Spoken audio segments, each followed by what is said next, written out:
तर पहिली गोष्ट मी क्लिअर करतो की जे काही संयुक्त आहे, जी काही संयुक्त पूर्व परीक्षा आहे, या संयुक्त पूर्व परीक्षेमध्ये मागच्या वेळेला म्हणजे 2023ची जी काही एक्झाम झाली, ज्याच्यामध्ये गट क आणि गट ब ची जी एक्झाम झाली ती एकत्र झालेली होती, सगळ्यांना माहिती आहे तुम्हाला.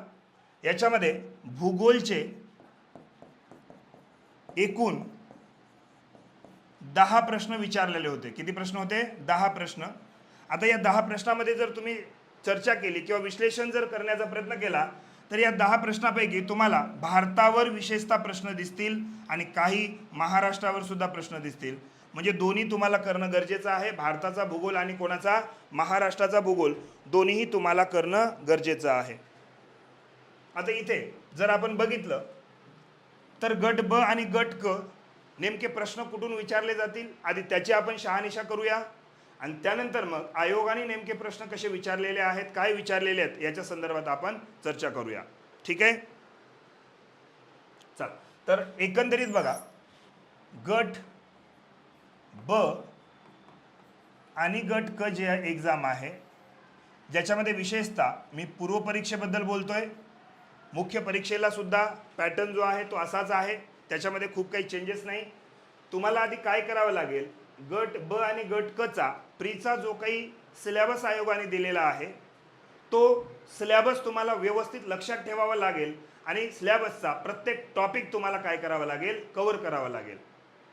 आणि त्यानंतर मग आयोगाने त्याच्यावर आतापर्यंत फ्रिक्वेंटली कसे प्रश्न विचारलेले आहेत याचं तुम्हाला विश्लेषण करावं लागेल.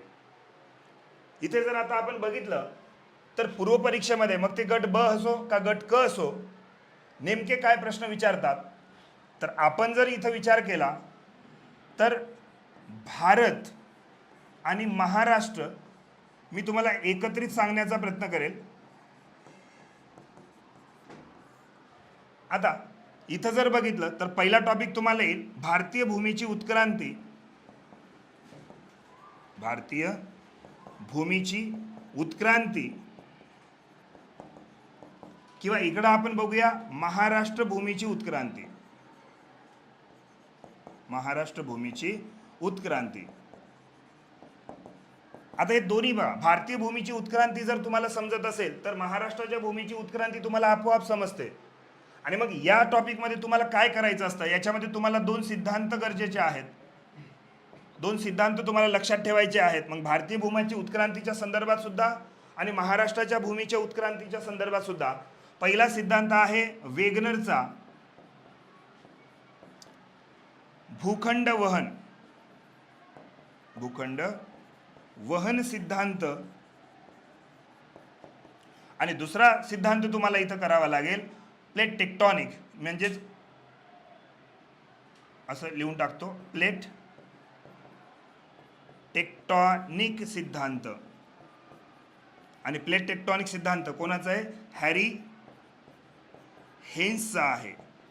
म्हणजे हे 2 सिद्धांत तुम्हाला बघावे लागतात. आणि बघा, जर तुम्ही बघितलं, विश्लेषण केलं तर वेगनरच्या सिद्धांतावर किंवा प्लेट टेक्टॉनिक सिद्धांतावर तुम्हाला फ्रिक्वेंटली इकडे तिकडे प्रश्न दिसतील तुम्हाला.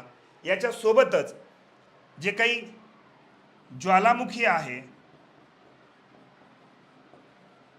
किंवा जे आपण शिलारस म्हणतो, या शिलारसाबद्दल तुम्हाला अभ्यास करावा लागेल. का तर दख्खनचा पठार सर्व शिलारसाच्या उद्रेकामुळे तयार झालेलं आहे. मग शिलारसाचे प्रकार कोणते आहेत, बेसाल्ट काय आहे, ग्रेनाइट काय आहे, कोणाची घनता किती आहे, कोणाची घनता कमी आहे, हे सगळं तुम्हाला याच्यामध्ये बघावं लागेल. आणि आयोगाने एक प्रश्न किमान दरवर्षी याच्यावर विचारलेला तुम्हाला दिसेल. मिळता जुळता इकडे तिकडे कधी एखादी वर्षी इकडे तिकडे होऊ शकतं, मात्र दरवर्षी जवळपास प्री किंवा मेन्सला तुम्हाला एक तरी प्रश्न या टॉपिकवर बघायला भेटेल. क्लिअर आहे. दुसरं जर आपण बघितलं, दुसरा प्रश्न कशातून येतो तर दुसरं तुम्हाला अक्षांश व रेखांश याचा अभ्यास आयोगाने दिलेला आहे प्रेला. मग याच्यावर तुम्हाला काय विचारलं जाईल की एकूण अक्षांश किती आहेत, एकूण रेखांश किती आहेत. अक्षांश म्हणजे काय, रेखांश म्हणजे काय, अक्षांशामुळे तुम्हाला काय समजतं, हवामान समजतं का, वेळ समजतं, रेखांशामुळे काय समजतं, मग रेखांशाचा वेळेनुसार कसा उपयोग केला जातो, हवामानाचा कसा उपयोग केला जातो, या सगळ्या गोष्टी ज्या आहेत या सगळ्या गोष्टी तुम्हाला विचारल्या जाऊ शकतात. क्लिअर.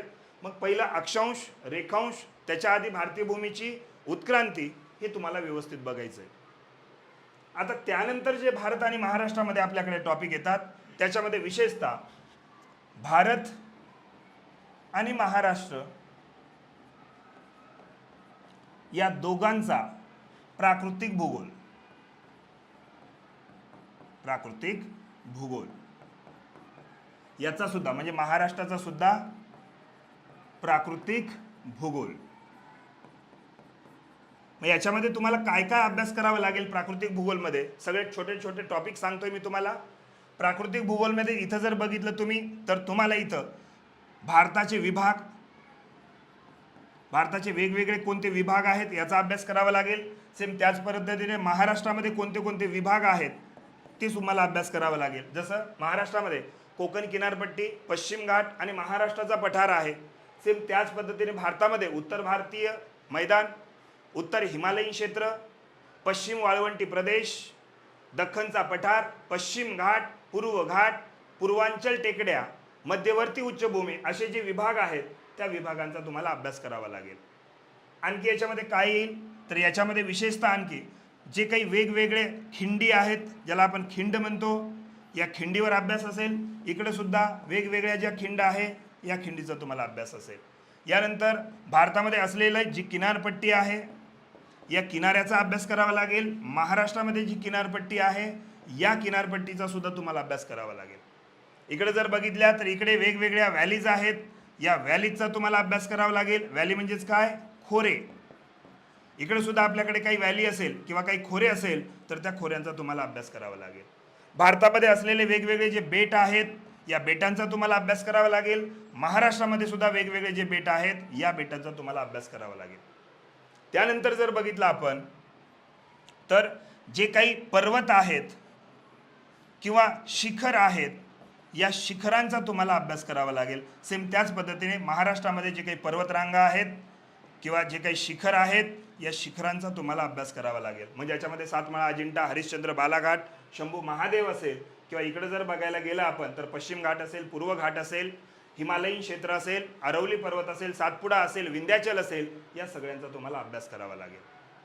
या पद्धतीने जर अभ्यास केला तर भारत आणि महाराष्ट्राच्या दोन्हीच्या प्राकृतिक विभागावर भारतावर किमान तुम्हाला एक प्रश्न विचारला जाईल आणि महाराष्ट्राच्या संदर्भात किमान तुम्हाला एक प्रश्न विचारला जाईल. म्हणजे या टॉपिकवर किमान तुम्हाला एकूण किती प्रश्न, 2 प्रश्न विचारले जातात, हे लक्षात ठेवा तुम्ही. म्हणजे आधीचे 2 प्रश्न आणि हे 2 टोटल किती झाले, जवळपास 4 प्रश्न तुम्हाला आतापर्यंत मी विश्लेषण करून सांगितले. येते लक्षात सगळ्यांना. आता पुढे कंबाईन मध्ये जर बघायला गेला आपण तर एक महत्त्वाचा टॉपिक तुम्हाला येणार आहे भारताच्या संदर्भात सुद्धा आणि महाराष्ट्राच्या संदर्भात सुद्धा. याच्यामध्ये जर बघितलं तर एक आहे भारतीय नद्या आणि दुसरा आहे महाराष्ट्रातील नद्या.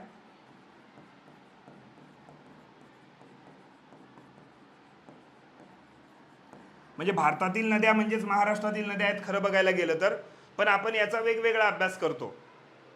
मग आता वेगवेगळा अभ्यास करत असताना कशा पद्धतीने अभ्यास करायचा आहे तर नद्यांमध्ये तुम्हाला प्रामुख्याने 4 गोष्टी लक्षात ठेवायच्यात. कोणत्या 4 गोष्टी आहेत तर बघा लक्षात घ्या. एक, नदीची सर्वसामान्य माहिती.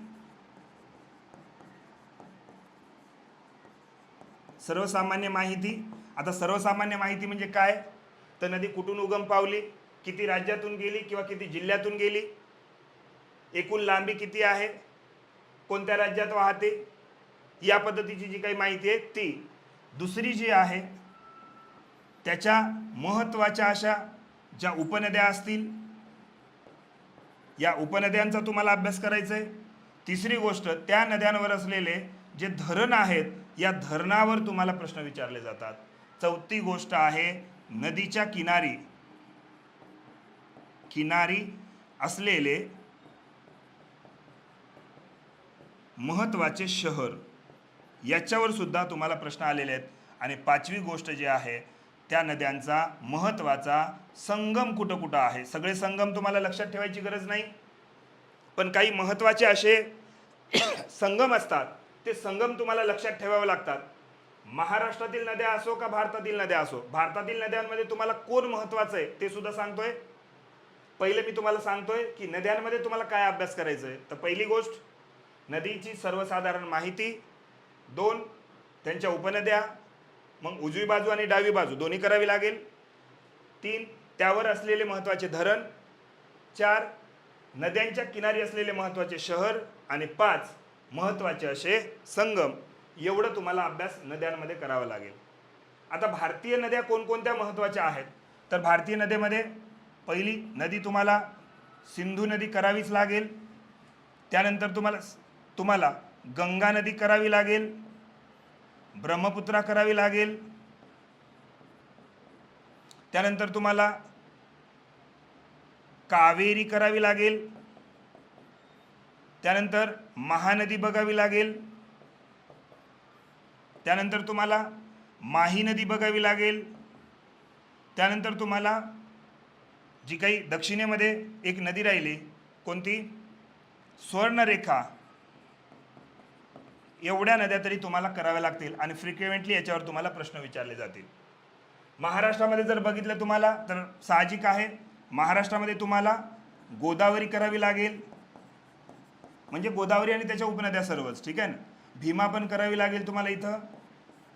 त्यानंतर कृष्णा, तापी आणि नर्मदा. एवढ्या जर नद्या व्यवस्थित तुम्ही केल्या तर तुम्हाला या दोन्ही टॉपिकवर किमान तुम्हाला दरवर्षी एक प्रश्न दिसतो म्हणजे दिसतो. बा लक्षात घ्या, कुठून प्रश्न येतात ते तर सांगतोयच तुम्हाला मी, पण कोणते कोणते छोटे टॉपिक आहेत त्याच्यावर सुद्धा मी चर्चा करतोय विशेषतः. आणि ही सगळी चर्चा झाली की याच्यानंतर मग आपण आयोगाने आतापर्यंत कसे कसे क्वेश्चन विचारलेले आहेत त्याची आपण सिरीज सुरू करणार आहोत. म्हणून पहिलं लेक्चर तुमच्यासाठी अत्यंत महत्त्वाचं आहे. नाहीतर होईल काय, प्रश्न येतात कुठून हेच आपल्याला माहीत नाही आणि मग त्याचा अभ्यास करताना आपण काहीतरी वेगळाच टॉपिक वाचत बसतो ज्याला कधी आयोगाने प्राधान्य दिलेलं नाही. अशा गोष्टी जर आपण वाचत बसलो तर वेळ वाया जाईल आणि जे काही आउटपुट भेटणार आहे हा तुम्हाला कमीत कमी भेटेल. म्हणून पहिलं मी जे लेक्चर घेतोय हे कंबाईनचं स्ट्रॅटेजी लेक्चर आहे, ज्याच्यावर विशेषतः प्रश्न विचारले जातात. ते टॉपिक पहिला आपण बघतोय आणि त्यानंतर मग आयोगाने आतापर्यंत जे काही प्रश्न विचारलेले आहेत 2013 पासून 2023-24 पर्यंतचे 23 पर्यंत, हे सगळे आपण विश्लेषण प्री आणि मेन्सचे करणार आहोत. आलं लक्षात. पुढे जाऊया. नदी प्रणालीनंतर तुम्हाला महत्त्वाचा पुढचा भारत आणि महाराष्ट्राच्या संदर्भात टॉपिक भेटतोय आणि ते म्हणजे भारत आणि महाराष्ट्राचं हवामान. भारताचं जर तुम्हाला हवामान व्यवस्थित समजलं तर आपोआप तुम्हाला महाराष्ट्राचं हवामान समजेल. कळतंय. आणि ज्याला भारताचंच हवामान समजलं नाही त्याला महाराष्ट्राचं हवामान समजूनही काही अर्थ नाही, सगळे प्रश्न चुकतील. विशेषतः कंबाईनच्या मुलांच्या डोक्यात काय भरलंय, कंबाईन म्हणजे फक्त महाराष्ट्र वाचा, भारताला जाऊ द्या खड्ड्यात. पण हे जे तुमचा अप्रोच आहे हाच पहिलं चुकीचा आहे. भारताचा प्राकृतिक भूगोलचा अभ्यास करत असताना तुम्हाला महाराष्ट्राचा अभ्यास करावा लागणार आहे, कारण भारताच्या प्राकृतिक भूगोलचाच एक भाग महाराष्ट्राचा आहे. भारतीय भूमीची उत्क्रांती म्हणजेच महाराष्ट्र भूमीची उत्क्रांती आहे. भारतीय नद्यांचा अभ्यास म्हणजेच महाराष्ट्र नद्यांचा अभ्यास आहे. आणि भारताचं हवामान म्हणजेच कोणाचं हवामान आहे, महाराष्ट्राचं हवामान आहे. येतं लक्षात. किंवा पुढे जे काही आपण टॉपिक सगळे बघणार आहोत, भारतीय मृदा त्याचाच अभ्यास महाराष्ट्र मृदेमध्ये आहे. भारतीय खडक प्रणाली म्हणजेच महाराष्ट्रातील खडक प्रणाली आहे. भारतातील दळणवळण म्हणजेच महाराष्ट्राचं दळणवळण आहे. येतं लक्षात. भारताचं एकूण लोकसंख्येचा एक छोटासा भाग आहे महाराष्ट्रातील लोकसंख्या. म्हणून अभ्यास करत असताना भारताची तुलना करत करत तुम्हाला महाराष्ट्राचा अभ्यास करावा लागणार आहे. केवळ महाराष्ट्र जर वाचत बसलात तुम्ही तर तुम्हाला एकूण प्रश्नाच्या 40% सुद्धा प्रश्न तुमचे बरोबर येणार नाहीत. ज्या मुलांचा भारताचा भूगोल स्ट्रॉंग असेल त्याचा आपोआप महाराष्ट्राचा भूगोल स्ट्रॉंग होईल, आणि ज्याचा महाराष्ट्र एकदम स्ट्रॉंग आहे त्याचा भारताचा भूगोल स्ट्रॉंग आहे याची काही शाश्वती नाही. म्हणून पुन्हा एक वेळेस मी तुम्हाला सांगतोय की भारत महत्त्वाचा आहे आणि त्याच्या सोबत जोडीला महाराष्ट्र महत्त्वाचा आहे. तुम्हाला भारत सोडून अजिबात जमणार नाही याची तुम्ही दक्षता घ्या, थोडं लक्षात राहू द्या. आता मग हवामानामध्ये तुम्हाला काय काय लक्षात घ्यायचं आहे, तर भारताच्या हवामानाच्या संदर्भात पहिली गोष्ट, याच्यामध्ये निर्माण होणारे वेगवेगळे जे ऋतू आहेत या ऋतूंचा अभ्यास करा. मान्सून जे आहे, मान्सून निर्मितीचे सिद्धांत तुम्हाला लक्षात ठेवायचे आहेत. आणि या सिद्धांतामध्ये कोण कोण आहे, तर एक आहे तापीय सिद्धांत, दुसरा आहे ITCZ सिद्धांत, आणि तिसरा आहे पूर्वीय जेट स्ट्रीम सिद्धांत.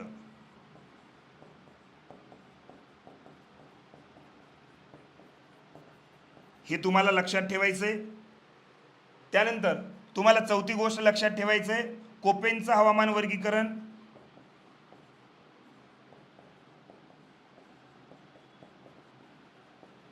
आणि हे जे इकडे लिहिलेत हे सेम तुम्हाला इकडे लक्षात ठेवायचे, हवामान कशाच्या, महाराष्ट्राच्या. त्याच्याशिवाय तुमचं काही पान हलणार नाही याच्यामध्ये. आणि काही बेसिक कन्सेप्ट आहेत हवामानामध्ये, जसं उदाहरणार्थ काय असेल, सांद्रीभवन काय आहे,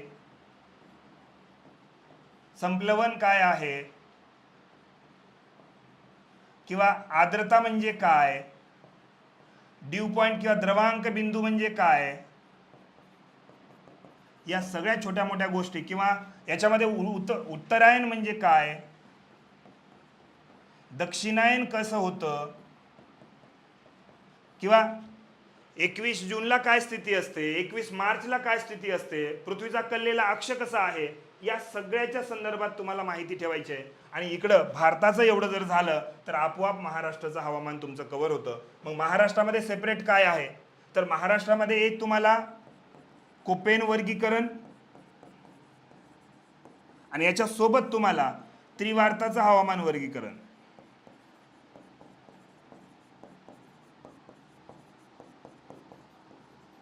एवढं तुम्हाला लक्षात ठेवायचं आहे. आणि त्यानंतर महाराष्ट्राच्या कृषी हवामान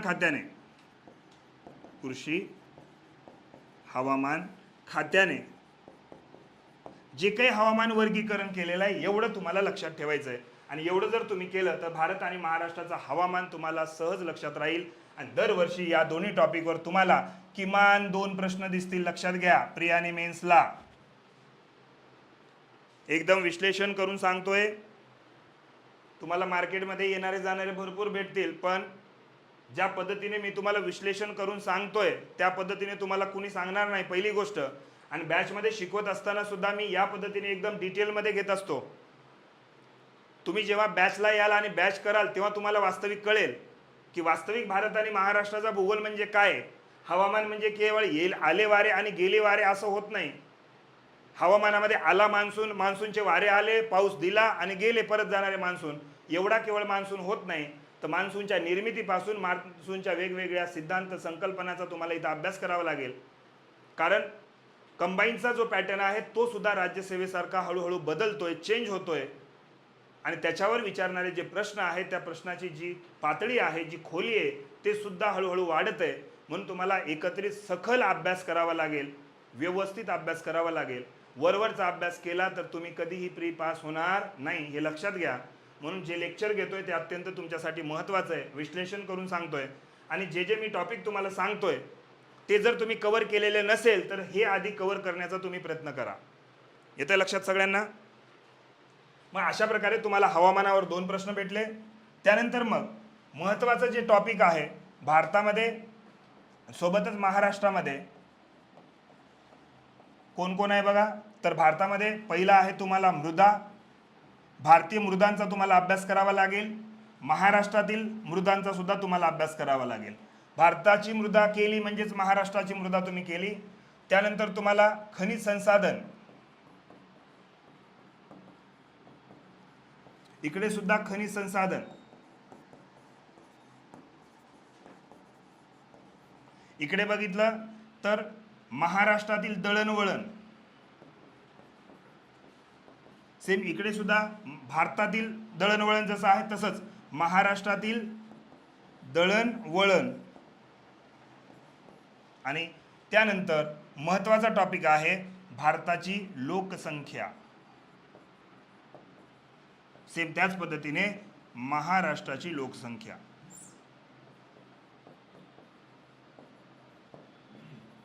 येते लक्षात? मग या पद्धतीने जर तुम्ही अभ्यास केला तर आता या टॉपिकवर काय आहे बघा, तुम्हाला लोकसंख्येवर दरवर्षी किमान 2 प्रश्न असतील, याच्यावर 2 प्रश्न असतील बघा. म्हणजे तुम्हाला लोकसंख्या अत्यंत महत्त्वाचा आहे. मग त्या लोकसंख्येमध्ये जे काही रेशो असेल, वेगवेगळे शिक्षण असेल, स्त्री लिंग गुणोत्तर प्रमाण असेल, किंवा साक्षरता असेल, महिलांचं प्रमाण स्त्रियांचं प्रमाण असेल, मुलांचं प्रमाण असेल, बालकांचं प्रमाण असेल, बाकीच्या वेगवेगळ्या गोष्टी असेल, या सगळ्या गोष्टी तुम्हाला व्यवस्थित बघावं लागेल. मृदा, खनिज आणि दळणवळण हे जे 3 टॉपिक मी इथं लिहिलेले आहेत भारत आणि महाराष्ट्राच्या संदर्भात, दरवर्षी किमान याच्यावर 1 प्रश्न असतो. मग कधी तो मृदेवर असेल, कधी तो खनिज संसाधनावर असेल आणि कधी तो दळणवळणावर असेल. याच्या प्रकारे म्हणजे मृदा, खनिज आणि दळणवळण या सगळ्या टॉपिकवर दरवर्षी किमान 1 प्रश्न विचारेल. कसं विचारेल सांगता येणार नाही. मग ते मृदेवर असू शकेल, खनिजावर असेल किंवा दळणवळणावर असेल. आणि लोकसंख्येवर दरवर्षी किमान किती प्रश्न म्हणतोय मी, 2 प्रश्न तुम्हाला विचारले जातील. आलं लक्षात? या पद्धतीने हा सगळा जो भाग आहे भारत आणि महाराष्ट्राचा, कधी कधी आता बाकीचे जे काही राहिले मुद्दे, ज्याच्यामध्ये एक पर्यटनावर कधी कधी प्रश्न विचारलेले जातात आणि पर्यटनामध्ये लागल तेवढे आहे. मग थंड हवेचे ठिकाण असतील, गड किल्ले असतील, आपल्याकडे असतील अष्टविनायक असेल, 3.5 शक्तिपीठ असेल, भारताच्या संदर्भात असेल, काही विचारलं जाईल याच्यामध्ये. दुसरं जर आपण टॉपिक बघितला तर वेगवेगळे जे सरोवर आहेत, या सरोवरावर किंवा धबधबे, हे असे काही जनरल काही प्रश्न असतील किंवा काही जोड्या असतील, या सगळ्यांवर तुम्हाला प्रश्न विचारले जातील. आणि हे जनरल आहे, कधी प्रश्न आले तर येतील याच्यावर. दुसरं, पर्यटनामध्ये मग तुम्ही राष्ट्रीय उद्याने करू शकता, राष्ट्रीय उद्यान किंवा अभयारण्य, ठीक आहे. हे असे काही गोष्टी तुम्हाला विचारल्या जातील.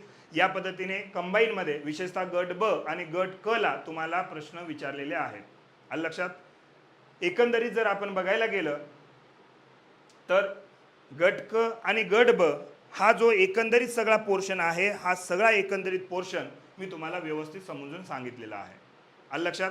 आता खरंच या पद्धतीने प्रश्न येतात का हे सुद्धा तुम्हाला बघावं लागेल. येतंय का लक्षात?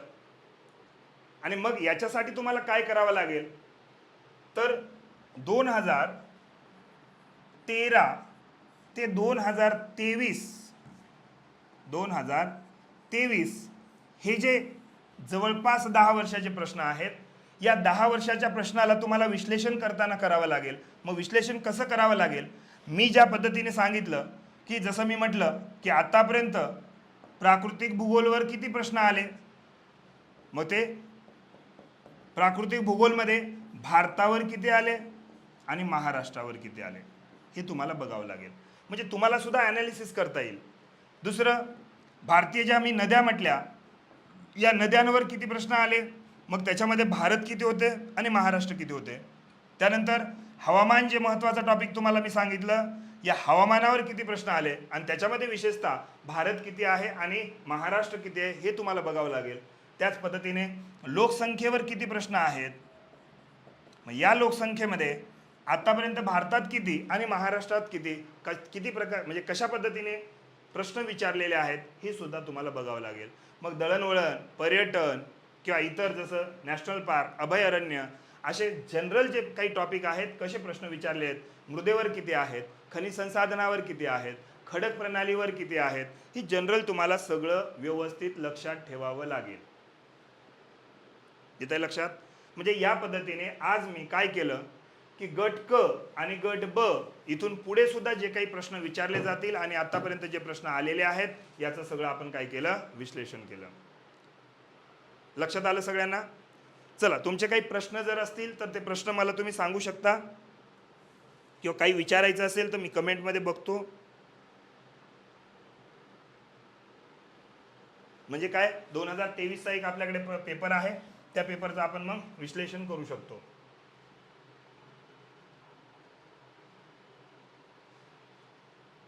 किती पेपर नंबर, क्वेश्चन कितीवर आहे, इथं मी तुम्हाला दाखवतो की भारतावर किती प्रश्न आहे आणि महाराष्ट्रावर किती प्रश्न आहेत.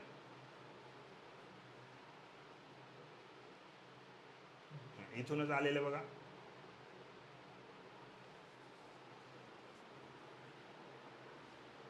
चला, काही प्रश्न असेल तर तुम्ही मला विचारू शकता, ते शेवटी विचारलं तरी चालेल. बघा, 2023चा पेपर तुमच्या पुढे आहे. 11 पासून 20 पर्यंत मला वाटतं प्रश्न होते.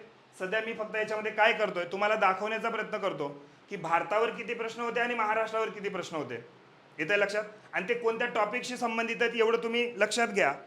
इथं जर बघितलं आपण, पहिला प्रश्न काय आहे 2023च्या गट ब ला आणि गट क ला, की भारताच्या धवल क्रांतीवर प्रश्न विचारलाय. म्हणजे हा पहिला प्रश्न तुम्हाला कंबाईनचा पेपर आहे आणि पहिला प्रश्न तुम्हाला भारतावर विचारलेला आहे. आलं लक्षात? धवल क्रांती सगळ्यांना माहिती आहे. दुसरा प्रश्न जो आहे महाराष्ट्राच्या संदर्भात, ग्रामीण भागामध्ये घर बांधणी जे आहे त्याच्यावर प्रश्न विचारले. ते जांभा खडक काय आहे, ते सगळं ग्रेनाइट बेसाल्ट काय ते विचारलेलं आहे. बेसाल्ट खडकाचा वापर सर्वात जास्त होतो आपल्याकडे. म्हणजे दुसरा प्रश्न तुम्हाला महाराष्ट्रावर विचारलेला आहे. म्हणजे एक प्रश्न भारतावर झाला, एक प्रश्न महाराष्ट्रावर झालाय तुमचा. तिसरा जो प्रश्न आहे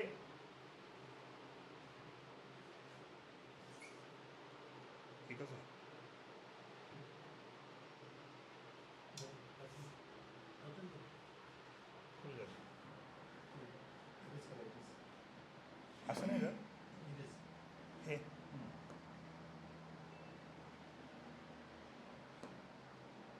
एवढं पुढे बघा.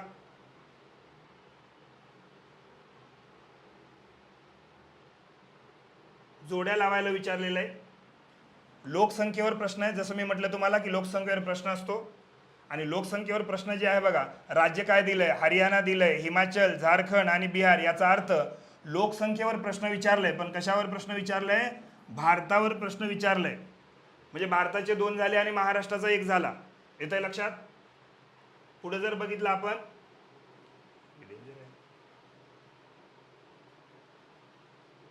पुढचा प्रश्न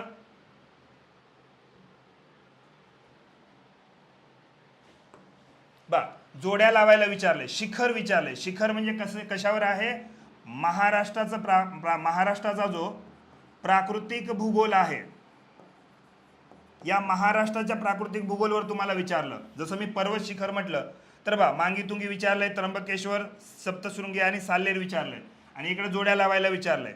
आता तुम्ही जर बघितलं तर हे तुम्हाला अवघड जाईल, पण ही सगळी ट्रिक मी तुम्हाला 5 मिनिटात पाठ करून देतो. कसा मीत असतो राजा, आत मुले ब्राह्मणाच्या तंबीतील सिंग तोडून तामिनीला, विराट चिखलात हाणला. या एका वाक्यामध्ये 20 शिखरांचा क्रम आहे उंचीनुसार. कसा मीत असतो राजा, आत मुले ब्राह्मणाच्या तंबीतील सिंग तोडून तामिनीला, विराट चिखलात हाणला. एवढे सगळे मी जवळपास 20 शिखर तुम्हाला पाठ करून देतो एकाच वेळेस. म्हणजे महाराष्ट्राच्या प्राकृतिकवर आहे. म्हणजे भारतावर 2 प्रश्न झाले आणि महाराष्ट्रावर 2 प्रश्न झाले आतापर्यंत.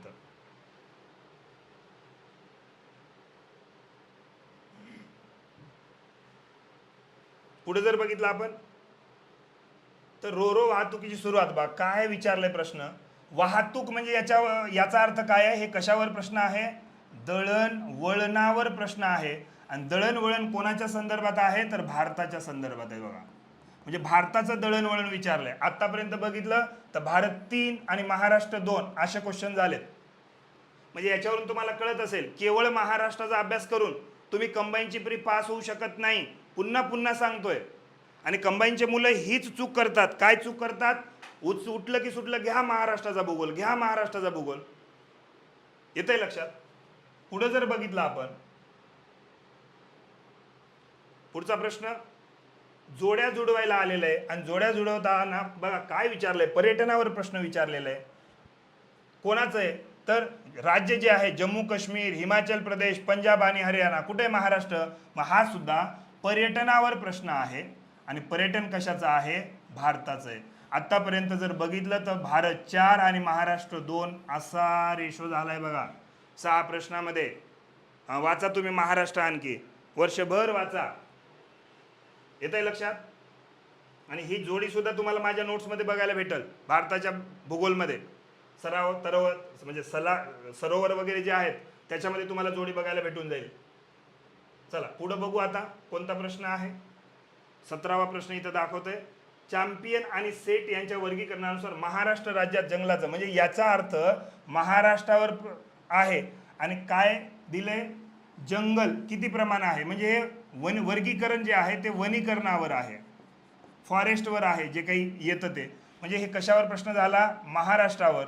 म्हणजे आतापर्यंत भारतावर 4 आणि महाराष्ट्रावर 3 असा रेशो झालाय. पुढे या, पुढे बघू आणखी.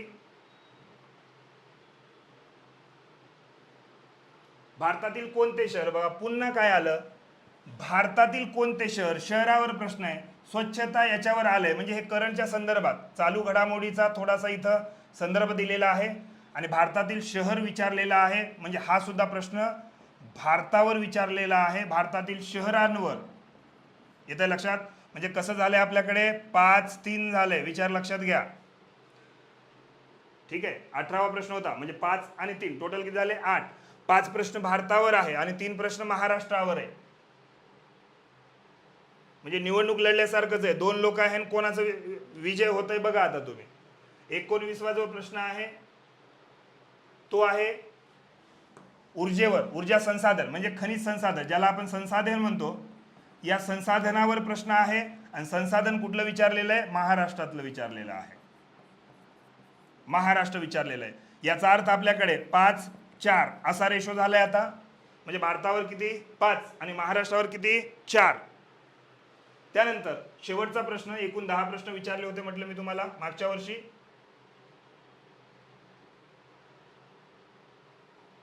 वीसवा प्रश्न कोणता आहे बघूया. रायलसीमा पठार. बघा रायलसीमा पठार म्हणजे सरळ भारतावर गेलं. रायलसीमा कुठं आहे हे तुम्हाला विचारलं.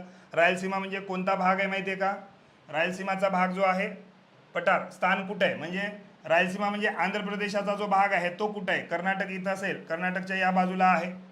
पण याचं पहिल्या वेळेला उत्तर काहीतरी चूक दिलं होतं, नंतर बरोबर दिलं. याचा अर्थ हे भारताचं प्राकृतिक भूगोल आहे, भारताचं प्राकृतिक भूगोल. बघा आत्ता सध्या मी तुम्हाला सांगतोय कुठून प्रश्न येत आहेत आणि कसे येत आहेत. पुढच्या सिरीजमध्ये सगळे प्रश्न बघणारे आपण 2013 पासून सुरू करतो सरळ.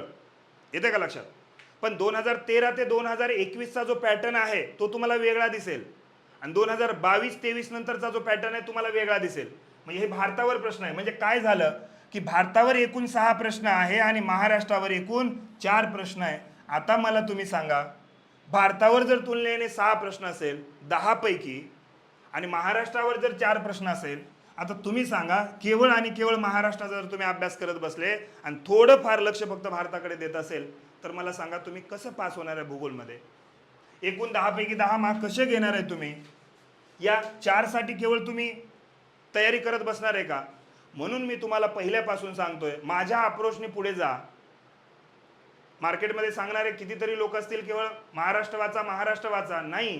पहिलं भारत व्यवस्थित करा, भारताचा प्राकृतिक भूगोल व्यवस्थित करा, त्यानंतर आपोआप तुमचा महाराष्ट्र प्राकृतिक भूगोल व्यवस्थित होईल. भारतीय नद्या व्यवस्थित करा, आपोआप महाराष्ट्र होईल. भारताचं हवामान व्यवस्थित करा, आपोआप महाराष्ट्र होईल. भारताचं मृदा, भारतातील खनिज, भारतातील खडक व्यवस्थित करा, आपोआप महाराष्ट्र होईल. भारताची लोकसंख्या व्यवस्थित करा, त्याच्याबरोबर तुमची महाराष्ट्राची लोकसंख्या होऊन जाईल. येतं लक्षात. म्हणजे अशा प्रकारे जर आपण बघण्याचा प्रयत्न केला तर तुम्हाला कळेल की आयोगाचा नेमका पॅटर्न काय आहे. आयोगाचं जे काही प्रश्न विचारण्याची पद्धत आहे, जे काही ट्रेंड आहे त्याला थोडं समजून घ्यावं लागेल आणि नंतर अभ्यासाला आणि लेक्चरला तुम्हाला सुरुवात करावी लागेल. ज्या पद्धतीने इथं आपण प्रश्नाचं विश्लेषण केलं सेम त्याच पद्धतीने भारत आणि महाराष्ट्र एकत्र मी भूगोल शिकवण्याचा प्रयत्न करतोय. त्याच पद्धतीने सगळ्या ज्या रेकॉर्डिंग आहेत किंवा लाईव्ह लेक्चर आहेत ते मी घेतलेले आहेत आणि मी ज्या पद्धतीने विश्लेषण केलं त्याच पद्धतीने तुम्हाला इथं प्रश्न दिसतील. जर काही याच्या पलीकडे काही तुमच्या शंका असेल तर त्या निश्चितपणे तुम्ही मेसेज करून मला पाठवा. उद्याच्या लेक्चर म्हणजे किंवा पुढच्या लेक्चरमध्ये आपण काय करणार आहोत तर कंबाईनचे आतापर्यंत आलेले गट ब चे प्रीचे सगळे प्रश्न पहिले सॉल्व्ह करून घेऊयात आणि त्यानंतर मग मेन्सला काय प्रश्न आलेले आहेत ते आपण सॉल्व्ह करून घेऊयात. आणि तुम्हाला इथून पुढे जे काही आपण 10 वर्षाचं जे काही विश्लेषण बघणार आहे त्या विश्लेषणामध्ये तेच दिसेल. सुरुवातीला मी जे काही सांगितलं कसं प्रश्न आले, कुठून प्रश्न आले, कशावर भार आहे, काय भार आहे, तुम्हाला फक्त काय दिसेल, 13 पासून 19 किंवा 20 पर्यंत तुम्हाला महाराष्ट्रावर वेटेज जास्त दिसेल, पण त्यानंतरचा जर तुम्ही ट्रेंड चेक केला तर त्याच्यावर तुम्हाला भारत तुलनेने समान दिसेल.